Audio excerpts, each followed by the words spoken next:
Yeah, what's up world? Welcome to another moto vlog.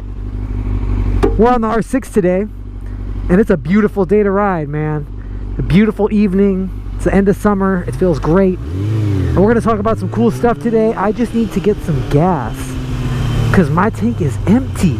This bike is so thirsty. Just so thirsty. The R6 is thirsty. Let's see if we can get on this side over here.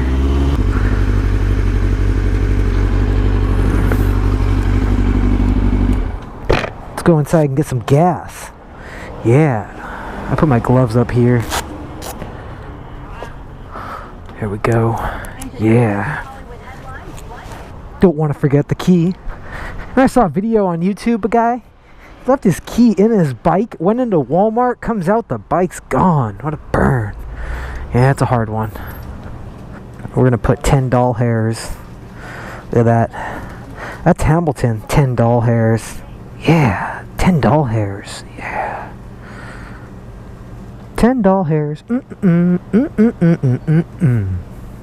Yeah, what's up?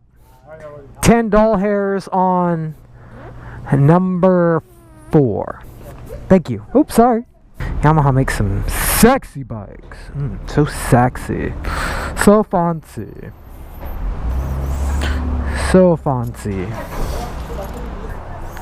See that number right there? That means that we're gonna turn that into smiles. Yeah, every little penny on that is gonna turn into a smile. Big smile on my face as I ride away. Yeah. Yeah. Yeah. Look at that machine right there. That is a Yamaha R6. Even the guy right behind it, it's like, he was looking at that thing. He's like, yeah, I wish I had one of those. Anyways, today's motovlog, we're going to talk about 600cc motorcycles and getting one for your first bike. I know a lot of people say don't do it, but we'll tell you about all the reasons why I did it and why it's a good reason to do it. Yeah, got full tank of gas. We got nice R6 juice, and we're ready to rock. This is going to be great. Okay, guys, so today we're going to talk about buying a 600cc motorcycle for your first motorcycle. Now, let's start off by saying that I started riding motorcycles after I was 25 years old. I started riding when I was 26 years old. And I waited till I was 26 because honestly, if you're on a motorcycle and you do it when you're too young, you don't respect the machine, you don't respect a lot of things because you're young and foolish, and when you're a man, you do a lot of dumb things. So I waited till I was 25, also because the insurance drops tremendously, like woo, when you turn 25. So I wanted to start riding motorcycles, and when I started riding motorcycles, I knew zero about riding motorcycles. Nothing, not a zip. A lot of people that ride motorcycles when they're adults, they grow up with dirt bikes and doing all that cool stuff. I did nothing like that when I was a kid. Yeah, I know. You know, it didn't happen. I was doing other stuff. So anyways, when it came time to be an adult and I wanted to ride a motorcycle, I had absolutely no idea about how to ride a motorcycle or what riding a motorcycle felt like. So I went ahead to get my motorcycle license. Just so you know, I went ahead and took the MSF class, which is a motorcycle safety class. I read pretty much everything about motorcycles that I could find, and I went ahead and got my license. Now, after I got my license, I needed to decide what motorcycle I wanted to get. So that's where it came down to picking a bike. Now, a lot of people say that the best motorcycle to start out with is a 250cc motorcycle. Now, you could find these, you go on the forums, and everybody says start out with a 250 motorcycle. But I kind of didn't want to start out with a 250 for a couple reasons. So, now when I'm talking about 250, I'm talking about 250 sport bikes. They're pretty much bikes that look like this, but they only have a 250 motor.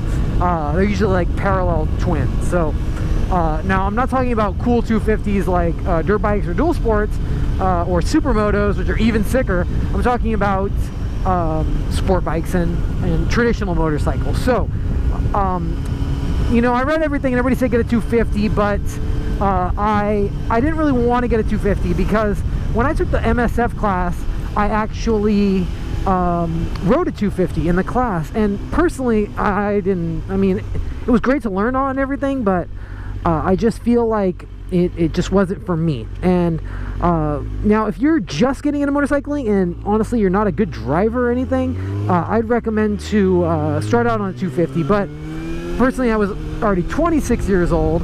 I own fast cars, race cars. I've done a lot of motorsport events that are just, I mean, I do a lot of adrenaline stuff, and I understand about the machines and how to control a machine with a lot of power. So I already went in respecting the machine. Now, I've got a motorcycle license to basically ride my motorcycle a lot, almost every day. And a lot of people get motorcycle license because they want to go out and have fun on it. I told everybody else I wasn't really going to do that because I got it to commute. My commute, even to work and even now, is about 80 to 85 miles a day round trip. 40 miles one way, 40 miles back. Now, that's a long time to be riding on a 250. So I went ahead and, you know, started looking for a little bit bigger motorcycles, things that I could keep around for a while. Now, when I buy a car, even as a first car, I buy it to keep around for a long time. So like, I have a Mustang. I bought it when I was 17, and I still have it today. And even though everybody's like, oh, don't get a V8 for your first car, you're gonna kill yourself, and I still have it today, still alive. So anyways, let's talk about motorcycles. And we all know motorcycles are way different than cars. This guy does not even notice I am here, you know, has no idea, didn't even look at who was next to him, you know. So anyways, back to motorcycling. Cool Subaru. Those are pretty sweet. I went to go start looking at bigger motorcycles, and I looked around at a lot of different stuff, and honestly I really wanted an R6. Okay, now I went on the forums and I talked to a bunch of people. This is what they sound like on the forum, at least what I think they sound like. Don't get a 600 motorcycle. You can't handle a 600 motorcycle. You're gonna kill yourself. 600 motorcycle, it's too big. You know, don't R6. You can't handle that. You're gonna crash it. You're gonna buy it, and the second day you get it, you're gonna crash it. So, anyways, I was dealing with that for a while, and you're gonna get haters like that, and they say it for a reason. Is because a 650 motorcycle or a 600 motorcycle or a super sport motorcycle is really fast. But honestly, I wanted an R6. I thought they looked amazing, and I wanted to get something that I was going to keep around for a while. And the capabilities of the R6 were just endless. Like I could go touring with it, I could go track days, I could learn canyon riding, and I'm a small person. I only weigh like 155 pounds, so I felt it would be, you know, I fit great on it. I sat on them, and it was real good. Now I looked at a lot of other motorcycles like Honda CBR 600RR, the Gixxer 600, Suzuki, the Kawasaki 636 Ninja, and all the other ones, also the Triumph 675 Daytona. So personally, when I'm starting a motorcycle, I knew that I was going to drop the bike, and I knew that, you know, you might drop it, you might crash. It's your first bike, you don't want to total it, so I didn't want to get a first bike. So I personally set a limit of $4,000 to buy the bike. I set out, you know, I was thinking of $3,000 for the bike, $1,000 for cash, or for gear, and for like other goodies that maybe the bike needed.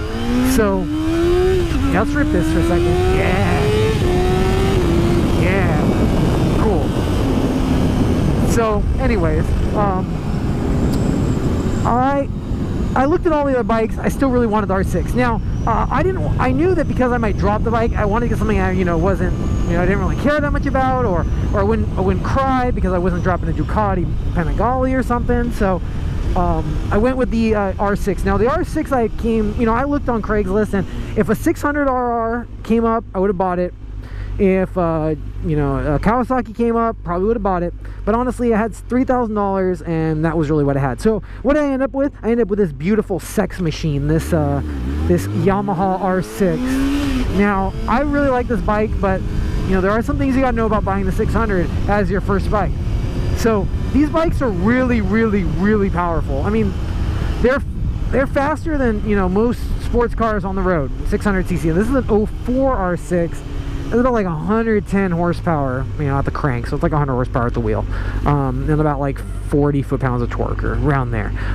But these things are freaking fast. I mean, you'll do like, you know, on On some super sports, you can do like 0 to 80 in like first gear. They're wicked fucking quick. It's insane. So I went with the 600, and honestly, I think this is great for a first bike. Like, if you understand that the bike is not gonna kill you, you're gonna kill yourself. That's how it is. It's in a car's not gonna kill you. You're not gonna kill yourself. But in reality, you just have to know how to control this thing right here. Listen to that. Yeah, you gotta know how to control that throttle. You know how to control the throttle, you'll be good to go. Now, I can ride slow on the Super Sport. I can just cruise around. I can do the sport bike thing, put your hand on your leg and just look at the fucking world, suck in the air. Or I can just downshift and be like, yeah! Okay, I can do all that stuff. Look at this cop right here. Don't want to be blasting by him. Hi, officer. Hi, officer. Yeah. Oh, awesome. So, anyways, you know, the sport bike. So the sport bikes are very fast, but the whole thing is about getting a 600cc sport bike as your first bike is that you have to understand that you need to control the bike. Now, I like this bike because I've grown with it. I've had the bike for a couple of years now, and I haven't felt like I've outgrown it, which is super duper sick, because in a lot of other people, they get to 50s, or they get like an SV 650 or a Ninja 650 or something, and they have it for like, you know, 6 months or a couple months, and then they're like, I don't really want this anymore. You know, a guy at the Yamaha dealership I was at, they had a R3s for sale. Guy rolled up in a brand new R3, and then when he was inside looking at 1000s, and I asked him, hey bro, like, you know, you want to pick up that 1000? He's like, yeah, I ride an R3 right now. R3's a brand new bike. And I asked him, how long have you had the R3 for? He's like, oh, about 3 months. I want to go something bigger. And you're like, whoa, that was kind of quick. You know, I don't think you should jump from an R3 to a you know, 1000cc, you know, R1 or 1000 RR. But you really want to get something that you can grow with and you can keep for a long time. And that's my opinion. I really don't like selling cars and buying new cars, and then it's honestly a hassle. You have to do a lot of stuff. There's a 600R over there. Hi, what's up, bro? Yeah, so you have to do a lot of things to really you know, sell a bike. It's a pain in the butt, and you have to sell it and transfer it, go find another bike, and I just really didn't want to deal with that. So I got the 600cc as the first bike. Personally, I love it. I love it. If you are just getting a motorcycle and you've never ridden anything else before, or like you've only driven like Toyota Camrys, or you know, you're just very cautious, you go ahead, get the 250. You know, get it, enjoy it, and learn on the 250. But personally, for me, like, you know, I'd ridden like scooters, like, and electric scooters, you know, gasoline scooters, mopeds, and I felt perfectly comfortable on it. But I feel like I needed this power, and I'll tell you why. My commute is mainly on the street. This is why I bought an R6.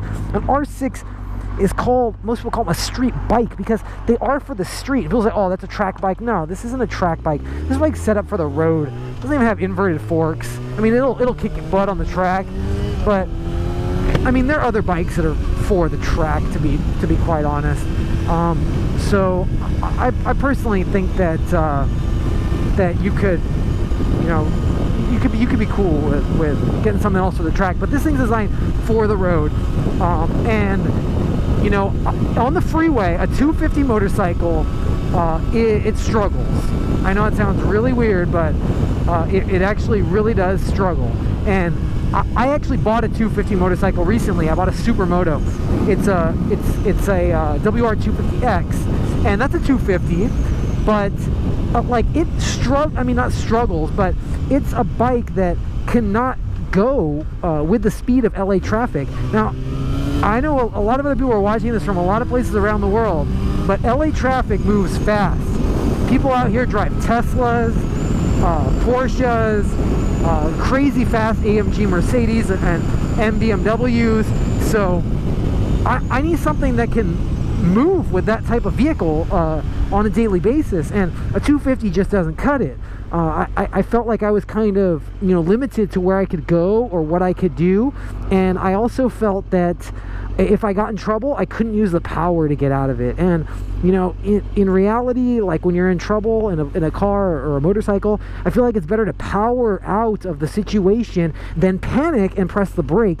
And when I'm on the 250, I feel like I don't have that power to power through a situation. Like a car's going to cut me off, I can power around it. Or you know, there's a problem, I can power through it and I can avoid the problem. I can get through lights. I don't have to be worrying about braking lights all suddenly, because honestly, braking on a motorcycle is it's you know, there think people can hit you if you brake all suddenly and they don't see you, and it's kind of dangerous. It's very, very scary. So personally, I like the 600cc on the freeway. I like it on the street, and I like it for touring. A lot of people don't like it for touring, but honestly, if you're really fat and you don't feel comfortable on a super sport, like, just don't get it.